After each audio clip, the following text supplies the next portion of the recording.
الشيطان الرجيم بسم الله الرحمن الرحيم بسم الله الرحمن الرحيم إن الحمد لله نحمده ونستعينه ونستغفره ونعوذ بالله من شرور أنفسنا وسيئات أعمالنا من يهده الله فلا مضل له ومن يضلل فلا هادي له أشهد أن لا إله إلا الله وحده لا شريك له وأشهد أن محمدا عبده ورسوله يا أيها الذين آمنوا اتقوا الله حق تقاته ولا تموتن إلا وأنتم مسلمون يا أيها الناس اتقوا ربكم الذي خلقكم من نفس واحدة وخلق منها زوجها وبث منهما رجالا كثيرا ونساء واتقوا الله الذي تساءلون به والأرحام إن الله كان عليكم رقيبا يا أيها الذين آمنوا اتقوا الله وقولوا قولا سديدا يصلح لكم أعمالكم ويغفر لكم ذنوبكم ومن يطع الله ورسوله فقد فاز فوزا عظيما أما بعد فإن أصدق الحديث كتاب الله وخير الهدي هدي محمد صلى الله عليه وآله وسلم وشر الأمور محدثاتها فإن كل محدثة بدعة وكل بدعة ضلالة وكل ضلالة في النار. Kita lanjutkan kajian kita. InsyaAllah pada malam hari ini kita akan membahas seputar hukum salat duha. Hadis yang pertama, hadis yang ke-381. Wa an Aisyah radhiyallahu ta'ala anha qalat kana Rasulullah sallallahu alaihi wasallam yusalli ad-duha arba'an wa yazidu ma sya'allah. Adalah Rasulullah sallallahu alaihi wasallam melakukan salat duha 4 rakaat. Wa yazidullahu ma sya'allah wa yazidu ma sya'a. Dan kadang Rasulullah sallallahu alaihi wasallam menambah sesuai dengan apa yang dikehendaki oleh Allah Subhanahu wa taala. Di sini Pak Aisyah menuturkan bahwasanya bahwasanya Rasulullah sallallahu alaihi wasallam salat duha. Berapa rakaat? 4. Kadang lebih dari 4.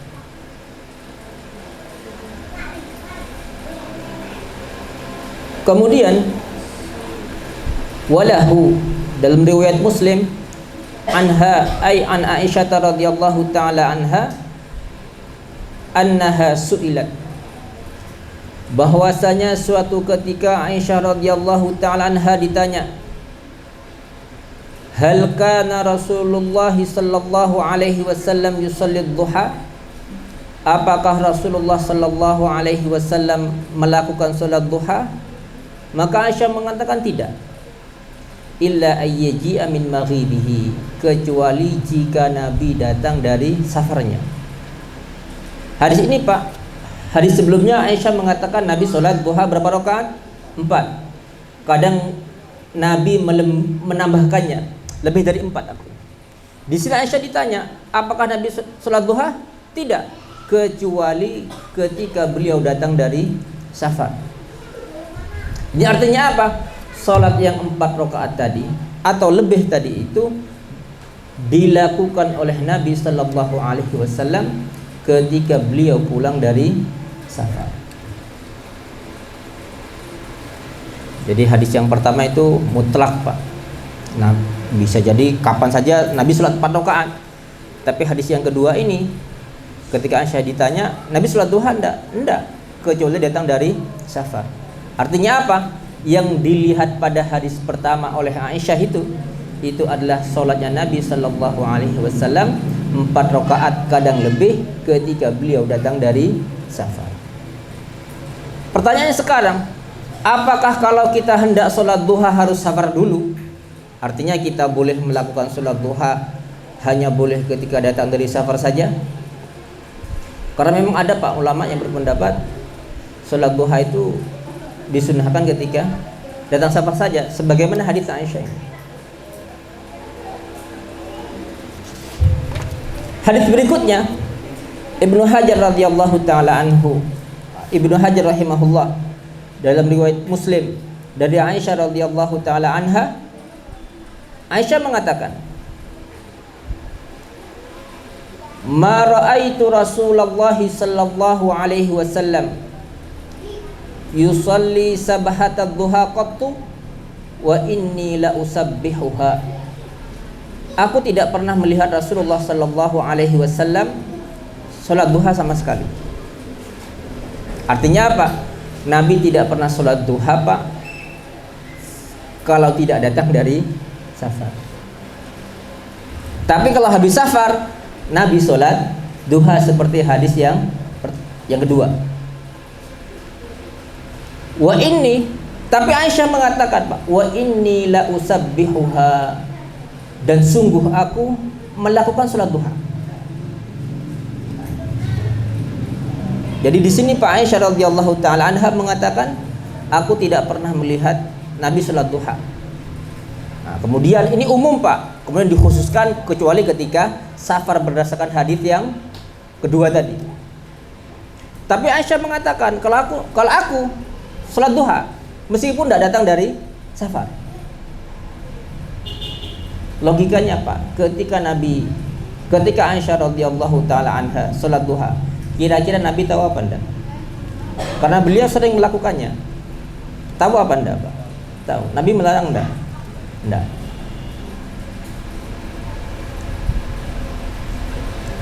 Dalam hadis berikutnya, dalam riwayat Tirmidzi, wa an Zaid bin Arqam radhiyallahu taala anhu anna Rasulullah sallallahu alaihi wasallam salatul awabin, salatnya orang yang sangat kembali kepada Allah Subhanahu wa taala, yang sangat tunduk kepada Allah Subhanahu wa taala, hina tarmudul fisal, ketika anak onta itu sudah mulai kepanasan. Maksudnya salat duha. Dan ini umum, baik ketika safar maupun tidak safar. Dan ini yang rajih, Pak. Jadi hukum salat duha itu ulama khilaf, Pak. Ada yang mengatakan enggak disunahkan. Ada yang mengatakan disunahkan ketika datang dari safar. Ada yang mengatakan disunahkan kapan saja, terserah, safar maupun tidak. Tapi yang rajih, Pak, pendapat yang yang rajih itu kapan saja. Kalau kita hendak mau salat duha, silakan kapan saja, safar maupun tidak, berdasarkan hadis ini, Pak. Kenapa? Karena Nabi sallallahu alaihi wasallam mengatakan salatul awwabin, salatnya orang yang sangat kembali kepada Allah, yang sangat tunduk kepada Allah Subhanahu wa taala, adalah pada saat anak onta itu sudah mulai kepanasan ketika menginjak pasir, Pak. Itu maksudnya adalah salat duha. Kemudian, Nabi kan tidak salat duha kecuali ketika datang dari safar. Aisyah kan tidak. Aisyah itu salat duha kapan saja. Kira-kira mungkin nggak Nabi nggak tahu? Kayaknya nggak mungkin, Pak. Kenapa? Karena Aisyah sholatnya di rumah. Ini mirip dengan sholat qobliyah maghrib, Pak. Tidak ada riwayat yang menyatakan bahwasanya Nabi Sallallahu Alaihi Wasallam melakukan sholat qobliyah maghrib. Tapi Nabi nyuruh. Dan Nabi Sallallahu Alaihi Wasallam melihat sahabat salat qobliyah maghrib, beliau tidak memerintahkan, juga tidak pernah melarang. Falam yanhana walam ya'murna. Tapi yang rajih, Pak, Nabi pernah menyuruh. Cuma mungkin rawi mengatakan Nabi tidak pernah menyuruh karena beliau tidak pernah mendengar hadis Nabi Sallallahu Alaihi Wasallam yang pernah memerintahkan sahabat untuk melakukan salat qobliyah maghrib. Jadi kemudian, Pak, ada beberapa hal yang perlu dicatat, Pak, masalah sholat duha ini, Pak. Keyakinan orang yang awam, Pak. Jadi mereka sholat duha biar apa? Lancar rezekinya. Rezeki itu, Pak, dalam tanda kutip, Pak, ya. Uangnya biar banyak. Tidak boleh, Pak. Kalau kita beribadah kepada Allah Subhanahu wa taala, niatkan untuk mencari pahala Allah Subhanahu wa taala. mengharapkan ganjaran dari Allah Subhanahu wa taala. Jangan melakukan sebuah ibadah dengan niatan untuk apa? Mendapatkan dunia. Itu bagian dari syirik. Itu bagian dari syirik. Jadi ketika kita beribadah kepada Allah Subhanahu wa taala dengan maksud agar kita mendapatkan dunia, untuk mencari dunia, maka apa? Itu merupakan bagian dari syirik yang dilarang di dalam agama. Tapi kalau kita sholat duha, Pak, kita sholat duha, kemudian kita mengharapkan pahala, kemudian kita berdoa kepada Allah Subhanahu wa taala dengan bertawassul kepada Allah, mudah-mudahan dengan sholat duha tadi Allah Subhanahu wa taala melancarkan rezeki kita. Boleh apa enggak? Boleh. Boleh, Pak. Kenapa? Karena kita tidak mengharapkan apa? Tidak mengharapkan dunia dari ibadah kita. Cuma kita berdoa kepada Allah Subhanahu wa taala agar usaha kita lancar. Cuma yang kita jadikan sebagai sarana untuk tawasul adalah sholat duha. Sama, Pak, kalau kita ngasih orang, boleh nggak kita mengharapkan balasan dari dia? Tidak boleh. Kalau kita minta didoa, Pak tolong doakan saya, boleh apa enggak? Tidak boleh. Tapi kalau kita bersedekah, kemudian kita berharap kepada Allah Subhanahu wa taala, meminta kepada Allah agar apa yang kita inginkan terkabul dengan perantara sedekah yang baru kita lakukan. Boleh apa enggak? Boleh. Sama dengan itu. Tipis sekali bedanya. Bedanya tipis sekali. Kalau orang bertawassul, Pak, begini. Rasulullah sallallahu alaihi wasallam itu mengatakan, Pak, ta'isa abdud dinar, celakalah hambanya dinar. Ta'isa abdud dirham, celakalah hambanya dirham. Ta'isa abdul qatifati, celakalah hambanya qatifah. Qatifah itu pakaian sutra, Pak. Kenapa? In u'tiya radiya wa illam yu'ta sakhita. Kalau dia diberi, dia senang. Kalau nggak dikasih, kalau dia diberi dunia dia senang. Kalau nggak dikasih, dia marah. Artinya apa? Orang itu, Pak, kalau melakukan ketaatan kepada Allah, yang diharapkan dari Allah hanya balasan dunia. Kalau nggak dibalas dunia, marah dia. Aku surat bendino iki, tapi cek kok ndak akeh-akeh duitku. Tanggoku lho gak tahu sholat, cek duit cek wakai. Akhirnya apa? Muncul rasa apa ya? Nelongso, Pak, gelo. Dia sudah rajin ibadah, tapi hartanya tidak banyak. Tapi kalau orang berdoa kepada Allah, Pak, dengan bertawasul amal solehnya, Pak, itu masyru', tidak apa-apa. Karena meminta kepada Allah agar usaha dilancarkan, boleh apa enggak? Boleh, Pak. Apapun yang kita butuhkan kepada Allah, mintalah. Bertawassullah dengan amal soleh yang baru saja kita kerjakan, tidak apa-apa, boleh. Ya Allah, aku baru saja membantu orang yang kesulitan, ya Allah. Sekarang aku mau kerja, ya Allah, lancarkanlah kerjaan saya. Boleh, Pak, tidak apa-apa. Semakin sering kita berdoa kepada Allah, Allah semakin senang. Itu, Pak, bedanya makhluk dengan Khalik. Kalau Allah Subhanahu wa taala, Pak, semakin sering diminta, semakin bahagia. Kalau manusia, Pak, jangan coba-coba, Pak. Semakin sering diminta, dah noleh, Pak. Pertama mintanya, kedua kali, datang boleh. Datang lagi, katanya. Iya. Jadi sholat duha itu, Pak, masyru', disunnahkan. Kapan saja, sebagaimana perbuatan Aisyah radhiyallahu taala anha. Kalau tawafnya kepada laki-laki, kita memberi sedekah, kemudian tidak doakan termasuk syirik. Itu termasuk Pak, bukan termasuk syirik. Itu mengharapkan balasan, Pak. Jadi umum di orang saya itu kemarin ada sedekah ke anak yatim, terus disuruh nulis minta didoakan apa itu. Oh iya, tidak boleh, Pak, tidak boleh. Karena itu bagian dari Pak. Gimana? Innama nut'imukum liwajhillah la nuridu minkum jazaan wala syukura. Sesungguhnya kami memberi makan kalian liwajhillah, karena mengharapkan wajah Allah, karena mengharapkan pahala Allah. Kami tidak menghendaki, tidak menginginkan jazaan, balasan dari kalian, dan kami pun tidak mengharapkan ucapan terima kasih dari kalian. Ketika kita memberi kemudian tolong doakan saya, itu minta balasan, Pak. Karena saya telah memberi kamu, maka balaslah pemberian saya dengan apa? Dengan doa yang kau ucapkan, yang kau panjatkan kepada Allah untuk saya.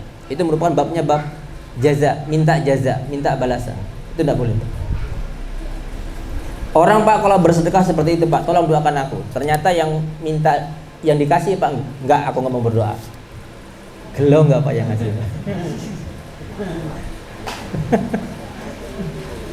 Gelo, Pak. Kenapa? Karena yang diharapkan aslinya apa? Balasan dia. Nggak usah. Kalau kita sudah berdoa, sudah bersedekah, itu perbuatan baik, Pak, yang sangat dicintai oleh Allah Subhanahu wa taala. Justru saat itulah kesempatan kita untuk apa? Bertawasul dengan amal soleh yang baru saja kita kerjakan. Dan itu dibolehkan, Pak. Artinya tawasulnya itu kepada amal solehnya. Iya, bukan tawasul kepada orangnya, bukan, Pak. Kita bertawasul dengan amal soleh yang baru saja kita kerjakan. Karena itu, Pak, tawasul yang paling agung itu, Pak, dengan menggunakan apa? Iman kita kepada Allah Subhanahu wa taala. Rabbana innana amanna faghfir lana. Ya Allah, sesungguhnya kami telah beriman. Karena iman itu adalah amal soleh. Karena itu, ya Allah, faghfir lana, ampunilah kami. Tidak ada tawasul yang lebih agung, Pak, daripada bertawasul dengan keimanan kita kepada Allah Subhanahu wa taala.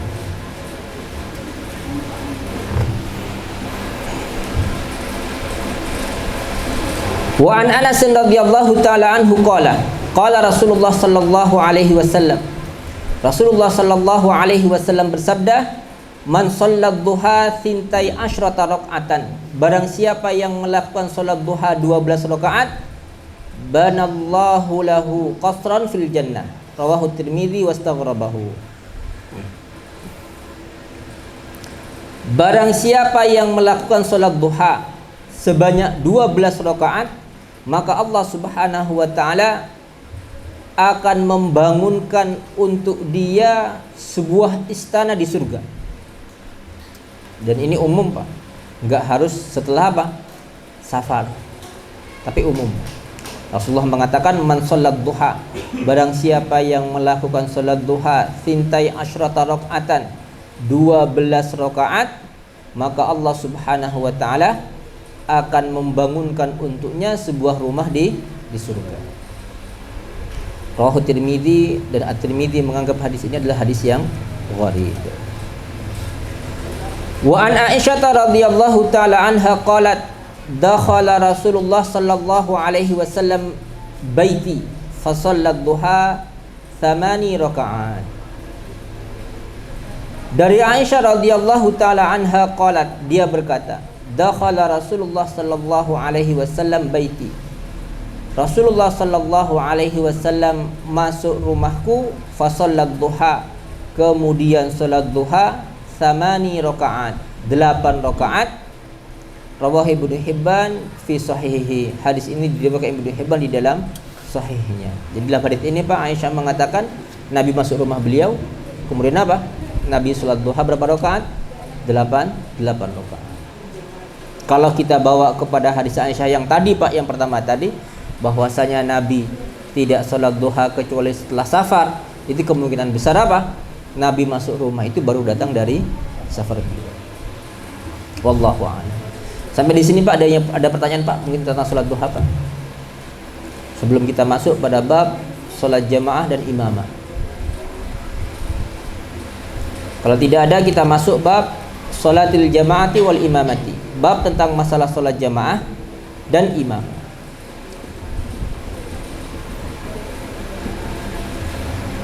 An Abdullah bin Umar radhiyallahu taala anhuma anna Rasulullah sallallahu alaihi wasallam, dari Abdullah bin Umar radhiyallahu taala anhuma, bahwasanya Rasulullah sallallahu alaihi wasallam bersabda, salatul jamaati afdalu min salatil fardhi bi 27 darajatan. Salat jamaah lebih afdal daripada salat sendirian. Selisih berapa? 27 derajat.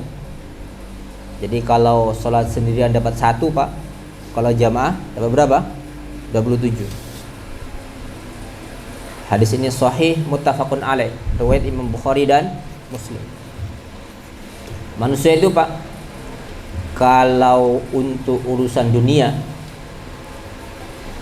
naluri bisnisnya jalan. Modal sedikit, untung sebanyak-banyaknya. Kalau untuk akhirat dibalik Pak, modal sebanyak-banyaknya dengan untung sedikit tidak masalah, yang penting tidak ruwet katanya. Kalau untuk urusan dunia Pak, seandainya 2 kali lipat, bukan 27 kali lipat Pak, seandainya bisa menambah keuntungan 30% saja, gak usah 100%, 30% saja, itu masih ruwet Pak, dijalani Pak, bahkan dibelan-belani. Tapi untuk akhirat Pak enggak. Sholat sendirian dapat 20, dapat 1, sholat jamaah 27. Tapi Pak, tetap aja Pak, masjid sedikit Pak, jamaahnya tidak banyak. Ini menunjukkan bahwasanya apa Pak? Kecintaan kepada dunia lebih besar daripada kepada akhirat. Bahkan Pak, waliyadzubillah Pak, ada orang Pak, kadang-kadang karena kejahilan mereka melakukan amalan-amalan sebuah agama Pak, sebenarnya nggak ada pahalanya, atau seandainya ada pahalanya mungkin kecil sekali Pak, tapi dibelan-belani Pak.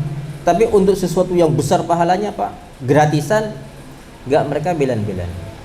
Saya ambil contoh Pak, kalau sudah masuk kurbanan Pak ya, kurbanan itu kan sunnah, itulah kita katakan sunnah muakkad Pak, karena hukum kurban ini antara sunnah dan wajib.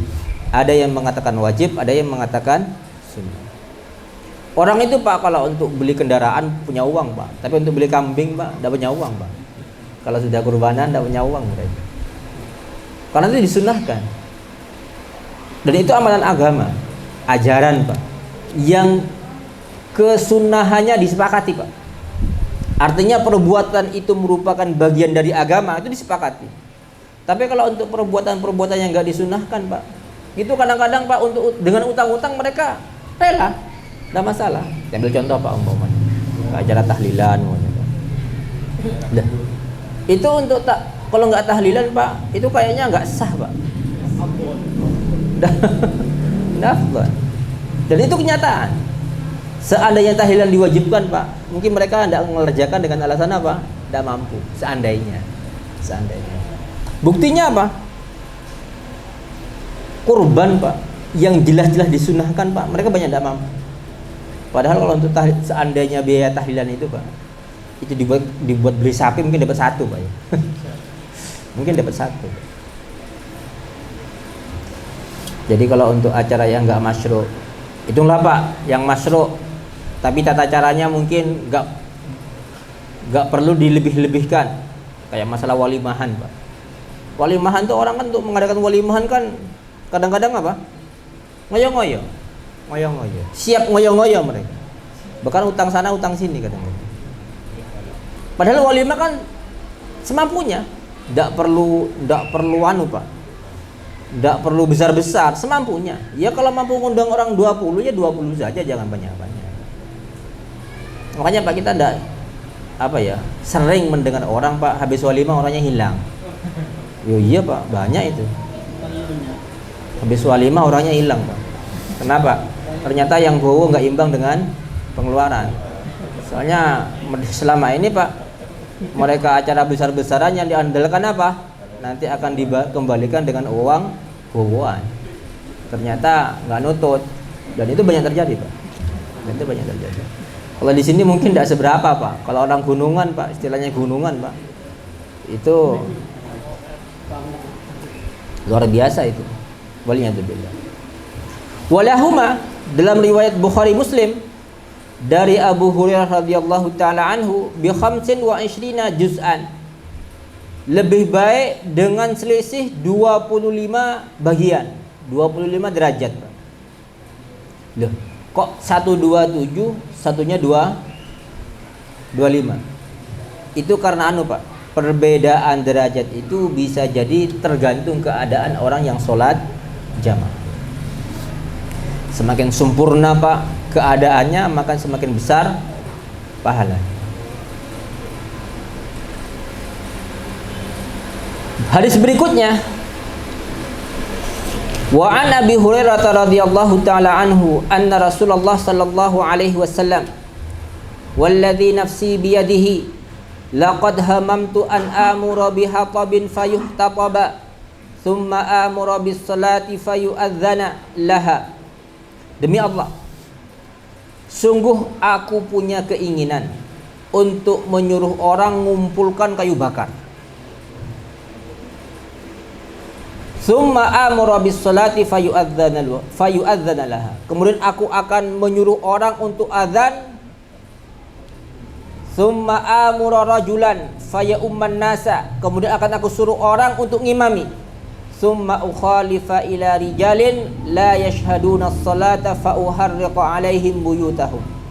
Kemudian aku akan keliling ke rumah-rumah untuk nyari orang yang enggak ikut salat jamaah, mau tak bakar rumahnya.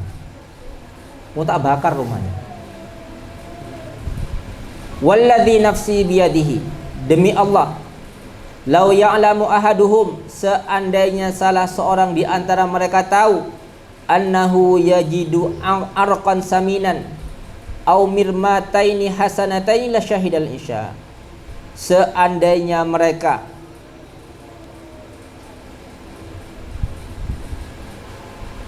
tahu bahwasanya, seandainya salah seorang di antara mereka tahu bahwasanya dia akan mendapatkan arkon, daging yang gemuk,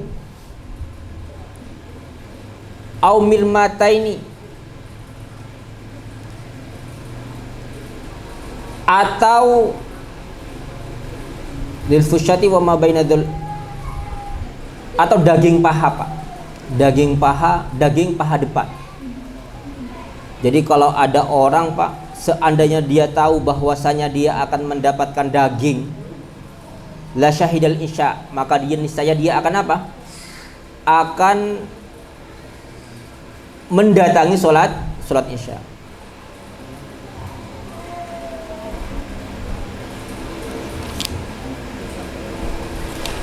Zahirnya, Pak, hadis ini itu menunjukkan wajibnya jamaah apa sunnahnya jamaah. Jadi Nabi akan menyuruh orang untuk ngimami sholat, dia akan keliling, yang enggak ikut jamaah akan dibakar rumahnya. Zahir hadis ini, Pak, mafhumnya menunjukkan wajib apa sunnah, Pak? Wajib. Kenapa menunjukkan wajib? Ada ancaman. Loh, Nabi kan enggak melaksanakan. Nabi enggak melaksanakan itu, Pak, ada sebabnya. Karena di rumah itu ada wanita dan anak-anak yang mereka tidak wajib melakukan sholat jamaah.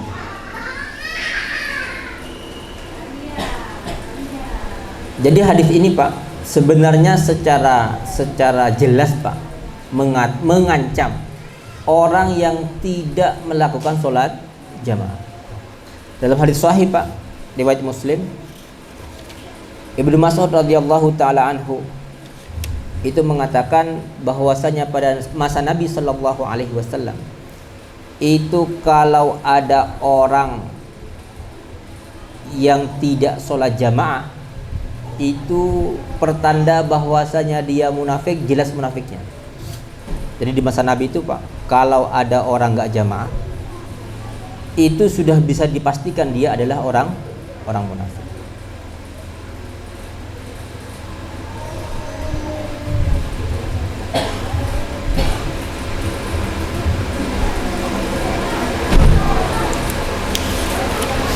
Kemudian hadis berikutnya, wa anhu, dari Abu Hurairah radhiyallahu taala anhu qala Rasulullah sallallahu alaihi wasallam, athqalus salati 'alal munafiqin salatul isya'i wa salatul fajri. Salat yang paling berat bagi orang munafik adalah salat isya dan salat subuh.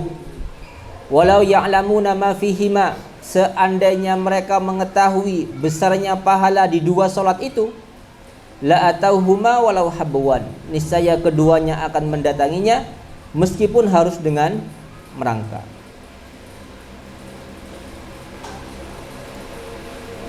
Jadi orang munafik itu, Pak, sholat yang paling berat bagi mereka itu adalah sholat isya dan sholat subuh. Kenapa Pak mereka berat untuk melakukannya? Karena nggak ada orang lihat. Di masa Nabi kan nggak ada lampu Pak, nggak ada lampu. Jadi mereka itu Pak, kalau sudah isya, kalau mereka nggak sholat jamaah juga nggak akan ada orang tahu, nggak akan ada orang tahu. Termasuk subuh Pak. Ya kalau sekarang Pak, subhanallah, penerangan kan sudah jelas Pak ya. Kalau dulu Pak, enggak. Mereka sholat dalam kondisi gelap, sehingga nggak ada orang tahu Pak. Sehingga karena nggak ada orang tahu Pak, karena orang munafik itu Pak sholatnya kenapa Pak? Karena riya. Jadi mereka sholat itu biar dibilang muslim. Aslinya mereka kafir. Kalau sholat isya mereka nggak datang, nggak akan ada orang tahu Pak. Sama subuh, kalau maghrib masih kelihatan Pak, masih ada cahaya. Tapi kalau isya sudah sangat gelap, sehingga mereka itu Pak untuk mendatangi isya itu berat sekali mereka. Kenapa? Karena ada alasan. Karena mereka kalau nggak datang pun nggak akan ada orang tahu, itu alasannya Pak. Karena itu berat sekali mereka mendatangi sholat subuh sama sholat isya. Kalau sekarang Pak, kalau di masa Nabi Pak, orang munafik itu yang jarang jamaah cuma subuh sama isya. Kalau sekarang Pak, dah munafik pun Pak, semua sholat berat semua Pak. Semua sholat berat semua. Waliyadzubillah Pak. Jadi kalau di masa Nabi Pak, orang munafik itu Pak, duhur, asar, maghrib, jamaah mereka, nggak terlalu berat. Kalau sekarang Pak, orang dibilang munafik nggak mau Pak, duhur, asar, maghrib, bisa subuh, nggak ada yang jam berat semua Pak, nggak jamaah. Waliyadzubillah. Sebenarnya Pak, orang-orang itu kenapa mereka berat untuk berjamaah? Kalau pada masa Nabi Pak, orang itu bersemangat melakukan sebuah perbuatan karena sunnah. Kalau mereka tahu, oh ini sunnah, oh mereka berlomba-lomba Pak. Kenapa? Karena mereka yakin Pak, dengan mengerjakan sunnah itulah mereka akan bisa mulia, akan bisa mulia di hadapan Allah Subhanahu wa Ta'ala. Sekarang enggak Pak. Kenapa enggak jamaah? Jauhnya sama, karena sunnah. Jadi karena sunnah itu Pak, kalau di masa sahabat, tabi'in Pak, itu mereka semangat sekali melakukan. Kenapa? Karena sunnah. Kalau sekarang Pak, kenapa rame-rame meninggalkan jamaah Pak? Karena sunnah. Jawabannya sama Pak, nggak ada bedanya jawabannya. Apa nggak jamaah kamu? Ya karena sunnah. Kan tidak apa-apa ditinggal. Orang dahulu Pak, kenapa kamu berjamaah? Ya karena sunnah. Karena dengan itulah kita bisa menambah bekal untuk menghadap Allah Subhanahu wa Ta'ala. Jadi kalau kita memperhatikan sunnah Pak, perhatikanlah dengan kacamata Pak, bahwasanya dengan amalan itulah kita bisa meningkatkan derajat kita di hadapan Allah Subhanahu wa Ta'ala. Jadi kita berharap Pak, Allah Subhanahu wa Ta'ala mau mencintai kita karena kita melakukan amalan-amalan sunnah.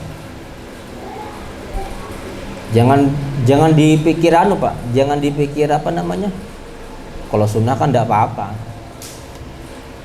Ulama Pak membagi hukum menjadi 5 itu Pak. Wajib, sunnah, mubah, haram, makruh.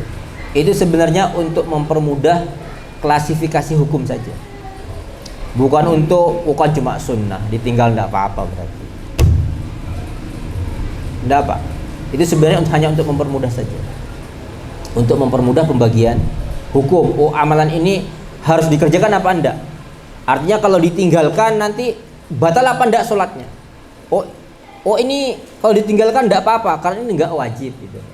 Oh kalau ini ditinggalkan enggak apa-apa karena ini adalah sunnah. Bukan untuk menjadi dalih agar kita bisa meninggalkan, bukan Pak. Sekarang kan enggak Pak. Hukum sunnah itu Pak dijadikan dalih agar kita bebas meninggalkannya.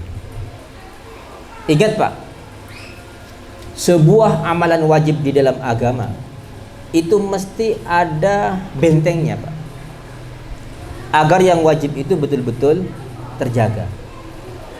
Setan itu Pak, kalau nyuruh orang untuk meninggalkan yang wajib, itu ndak langsung mengatakan jangan sholat kamu, ndak Pak. Yang disuruh meninggalkan apa dulu? Yang sunnah-sunnah dulu. Oh, sholat qobliyah kan cuma sunnah, ya tinggalkanlah. Sekali-kali nggak apa-apa. Lama kelamaan, oh cuma sunnah kok, nggak dikerjakan juga nggak apa-apa. Pertama apa? Sekali-kali nggak apa-apa. Berikutnya ditinggal nggak apa-apa. Nggak sholat sama sekali Pak.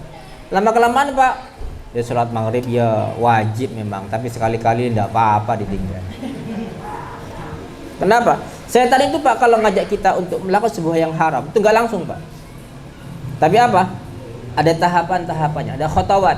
Dan itu Allah mengatakan wala tattabi'u khutuwati syaitan. Janganlah kalian mengikuti langkah-langkah syaitan. Setan itu Pak kalau ngajak orang berzina, nggak langsung berzina Pak. Oh cuma perempuan sama-sama manusia, delok kan ndak apa-apa sekali-kali. Sekali-kali saya Pak. Kemudian apa? Delok wis ndak apa-apa. Lama kelamaan ya ben akrab lah, kenalan lah, masa ndak kenal. Akhirnya janjian, akhirnya keluar bareng, terus begitu Pak, sampai akhirnya masuk kepada perzinahan. Waliknya itu. Itu langkah setan Pak. Nah karena itu Pak, setiap ada sesuatu yang wajib, itu mesti ada sesuatu yang sunnah yang mengiringinya. Itu untuk apa? Untuk menjaga Pak, agar yang wajib itu terjaga. Nah karena itu Pak, kalau kita melaksanakan sebuah kewajiban, barengi dengan melaksanakan sunnah-sunnahnya. Agar apa? Agar yang wajib yang sudah biasa kita kerjakan terbentengi dengan amalan sunnah yang sudah biasa kita kerjakan. Sudah masuk waktu Insya Allah pekan depan Pak, kita akan masuk pada hadis yang ke-392 tentang orang yang minta izin kepada Nabi untuk tidak melakukan sholat jamaah padahal dia buta. Nabi awalnya mengizinkan, kemudian tidak mengizinkannya. Dia tetap harus mendatangi sholat jamaah meskipun kondisinya buta. Aku qauli hadza wa astaghfirullah li wa lakum innahu huwal ghafurur rahim. Subhanakallahumma bihamdika asyhadu an la ilaha illa anta astaghfiruka wa atubu ilaik. Assalamualaikum warahmatullahi wabarakatuh.